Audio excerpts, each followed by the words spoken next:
Kaum Madyam, kaumnya Nabi Syuaib, adalah segolongan bangsa Arab yang tinggal di sebuah daerah bernama Ma'an, di pinggir negeri Syam.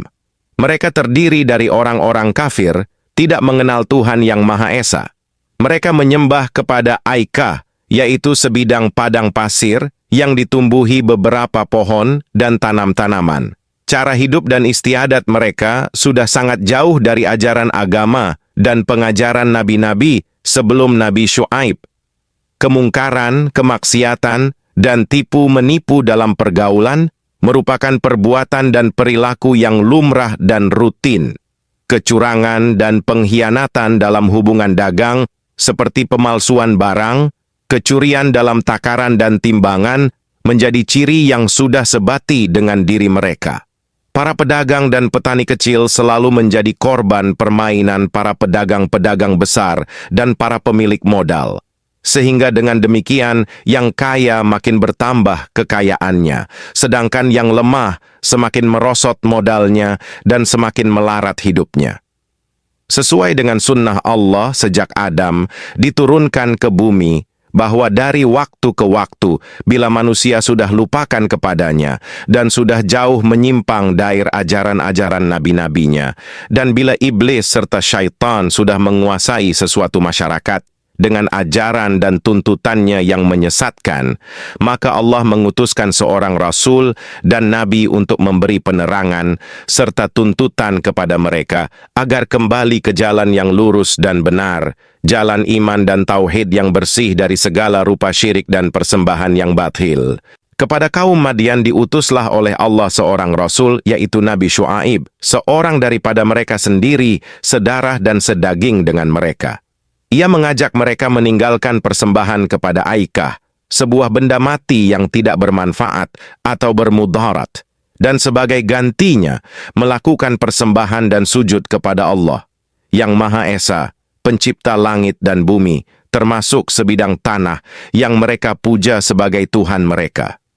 Nabi Syuaib kepada mereka agar meninggalkan perbuatan-perbuatan dan kelakuan yang dilarang oleh Allah serta membawa kerugian bagi sesama manusia serta mengakibat kerusakan dan kebinasaan masyarakat.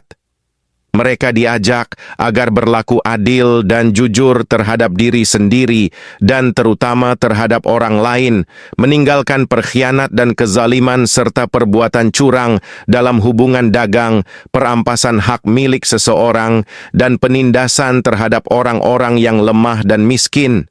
Diingatkan oleh Nabi Syuaib akan nikmat Allah dan kurniaannya yang telah memberi mereka tanah subur, serta sarana-sarana kemakmuran yang berlimpah-limpah dengan pertumbuhan jumlah penduduk dan anak cucu yang pesat. Semuanya itu menurut seruan Nabi Syuaib patut diimbangi dengan rasa bersyukur kepada Allah Maha Pencipta yang akan melipat gandakan nikmat dan kurnia-Nya kepada orang-orang yang beriman dan bersyukur. Diingatkan pula Nabi Syuaib bahwa mereka tidak mahu sedar dan kembali kepada jalan yang benar mengikuti ajaran dan perintah Allah yang dibawanya, niscaya Allah akan mencabut nikmat dan kurnia-Nya kepada mereka, bahkan akan menurunkan azabnya atas mereka di dunia, selain siksa dari azab yang menanti mereka kelak di akhirat bila dibangkitkan kembali dari kubur. Kepada mereka Nabi Syuaib dikisahkan siksa dan azab yang diturunkan oleh Allah terhadap kaum Nuh, kaum Hud, kaum Saleh, dan paling dekat kaum Luth, yang kesemua telah menderita dan menjadi binasa akibat kekafiran, keangkuhan, dan keengganan mereka mengikuti ajaran serta tuntutan nabi-nabi yang diutus Allah kepada mereka. Diingatkan oleh Nabi Syuaib agar mereka beriktibar dan ingat bahwa mereka akan mengalami nasib yang telah dialami oleh kaum-kaum itu jika mereka tetap melakukan persembahan yang batil serta tetap melakukan perbuatan-perbuatan yang buruk dan jahat. Dakwah dan ajakan Nabi Syuaib disambut oleh mereka, terutama penguasa, pembesar serta orang-orang kaya, dengan ejekan dan olok-olok. Mereka berkata, "Adakah kerana solatmu engkau memerintahkan kami menyembah selain apa yang telah kami sembah sepanjang hayat kami? Persembahan mana pula telah dilakukan oleh nenek moyang kami, dan diwariskan kepada kami. Dan apakah juga karena solatmu engkau menganjurkan kami meninggalkan cara-cara hidup sehari-hari yang nyata, telah membawa kemakmuran dan kebahagiaan bagi kami. Bahkan sudah menjadi adat istiadat kami turun-temurun. Sungguh kami tidak mengerti apa-apa tujuanmu dan apa maksudmu dengan ajaran-ajaran baru yang engkau bawa kepada kami. Sungguh kami menyaksikan kesempurnaan akalmu dan keberesan otakmu. Ejekan dan olok-olok mereka didengar dan diterima oleh Syuaib dengan kesabaran dan kelapangan dada. Ia sesekali tidak menyambut kata-kata kasar mereka dengan marah atau membalasnya dengan kata-kata yang kasar pula. Ia bahkan makin bersikap lemah lembut dalam dakwahnya dengan menggugah hati nurani dan akal mereka supaya memikirkan dan merenungkan apa yang dikatakan dan dinasihatkan kepada mereka. Dan sesekali ia menonjolkan hubungan darah dan kekeluargaannya dengan mereka sebagai jaminan bahwa ia menghendaki perbaikan bagi hidup mereka di dunia dan akhirat dan bukan sebaliknya. Ia tidak mengharapkan sesuatu balas jasa atas usaha dakwahnya. Ia tidak pula memerlukan kedudukan atau menginginkan kehormatan bagi dirinya dari kaumnya. Ia akan cukup merasa puas jika kaumnya kembali kepada jalan Allah, masyarakatnya akan menjadi masyarakat yang bersih dari segala kemaksiatan dan adat istiadat yang buruk. Ia akan menerima upahnya dari Allah, yang telah mengutusnya sebagai Rasul yang dibebani amanat untuk menyampaikan risalahnya kepada kaumnya sendiri. Kaum Syuaib akhirnya merasa jengkel dan jemu melihat Nabi Syuaib tidak henti-hentinya berdakwah bertablig pada setiap kesempatan dan di mana saja ia menemui orang berkumpul. Penghinaan dan ancaman dilontarkan kepada Nabi Syuaib dan para pengikutnya akan diusir dan akan dikeluarkan dari Madian jika mereka mahu menghentikan dakwahnya atau tidak mahu mengikuti agama ADN cara-cara hidup mereka. Berkata mereka kepada Nabi Syuaib dengan nada mengejek, "Kami tidak mengerti apa yang kamu katakan. Nasihat-nasihatmu tidak mempunyai tempat di dalam hati dan kalbu kami.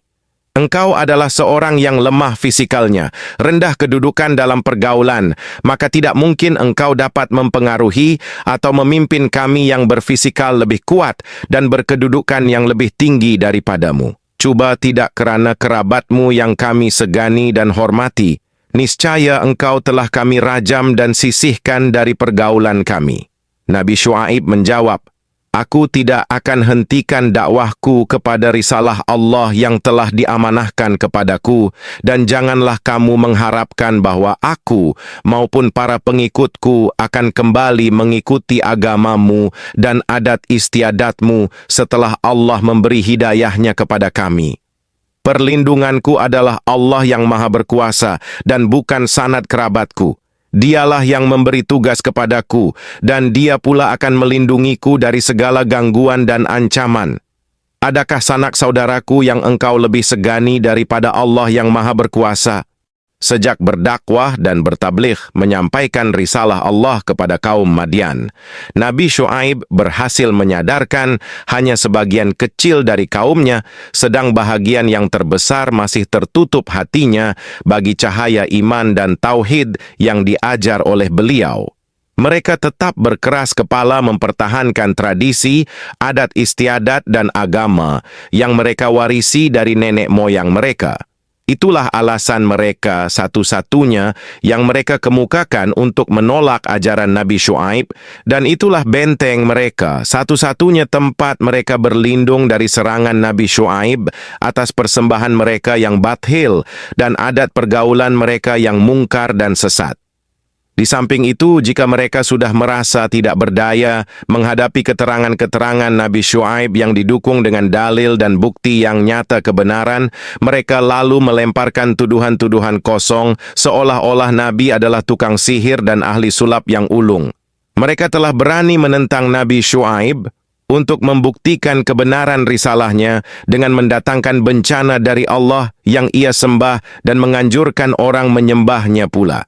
Mendengar tentangan kaumnya yang menandakan hati mereka telah tertutup rapat-rapat bagi sinar agama dan wahyu yang ia bawa, dan bahwa tiada harapan lagi akan menarik mereka ke jalan yang lurus, serta mengangkat mereka dari lembah syirik dan kemaksiatan serta pergaulan buruk, maka memohonlah Nabi Syuaib kepada Allah agar menurunkan azab siksanya kepada kaum Madian, bahwa wujudnya serta menentang kekuasaannya dan peringatan bagi generasi-generasi yang mendatang. Allah yang Maha Berkuasa berkenan menerima permohonan dan doa Syuaib, maka diturunkanlah lebih dahulu di atas mereka hawa udara yang sangat panas, yang mengeringkan kerongkongan karena dahaga yang tidak dapat dihilangkan dengan air, dan membakar kulit yang tidak dapat diobati dengan berteduh di bawah atap rumah atau pohon-pohon. Di dalam keadaan mereka yang sedang bingung, panik berlari-lari ke sana kemari, mencari perlindungan dari terik panasnya matahari yang membakar kulit, dan dari rasa dahaga karena keringnya kerongkong, tiba-tiba terlihat di atas kepala mereka gumpalan awan hitam yang tebal, lalu berlarilah mereka, ingin berteduh di bawahnya. Namun setelah mereka berada di bawah awan hitam itu, seraya berdesak-desak, dan jatuhlah ke atas kepala mereka percikan api dari jurusan awan hitam itu, diiringi oleh suara petir dan gemuruh ledakan dahsyat, sementara bumi di bawah mereka bergoyang dengan kuatnya, menjadikan mereka berjatuhan, tertimbun satu di bawah yang lain, dan melayanglah jiwa mereka dengan serta-merta. Nabi Syuaib merasa sedih atas kejadian yang menimpa kaumnya, dan berkata kepada para pengikutnya yang telah beriman, "Aku telah sampaikan kepada mereka risalah Allah, menasihati dan mengajak mereka agar meninggalkan perbuatan-perbuatan mungkar serta persembahan bathil mereka. Dan aku telah memperingatkan mereka akan datangnya siksaan Allah bila mereka tetap berkeras hati, menutup telinga mereka terhadap suara kebenaran, ajaran-ajaran Allah yang aku bawa, namun mereka tidak menghiraukan nasihatku dan tidak mempercayai peringatanku. Karenanya, tidak patutlah aku bersedih hati atas terjadinya bencana yang telah membinasakan kaumku yang kafir itu.